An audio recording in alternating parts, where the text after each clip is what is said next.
Vitajte v nástojčivej Hirošime. Vybrali ste si z dnešného vzrušujúceho menu Wagyu.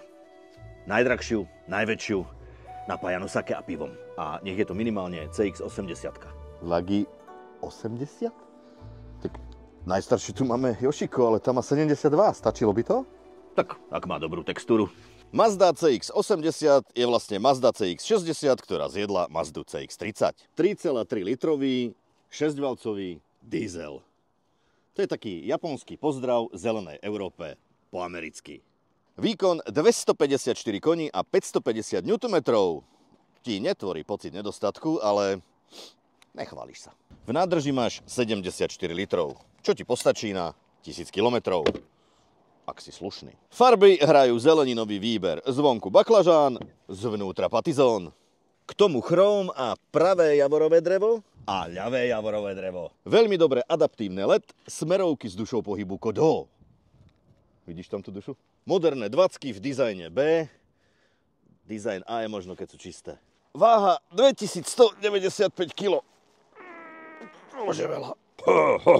My v Japonsko vieme spraviť ťažké auto aj bez batéria. Stačilo 5 mm do 5 metrov a mohol si sa píšiť s tým, že máš dlhý car.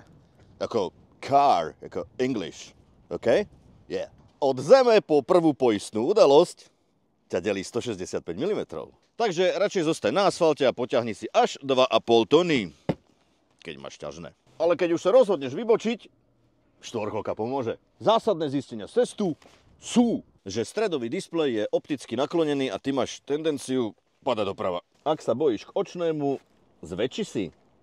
Deti pred škôlkou budeš síce zrážať stále, ale už budeš vedieť, akou rýchlosťou. Že máš nespočetne veľa bezpečnostných systémov a čarovné tlačítko, ktoré všetky umlčí. A ja ho mám za to rád. Práca s kufrom je ako predohra. Ešte sa ani nedotkneš a už začína reagovať.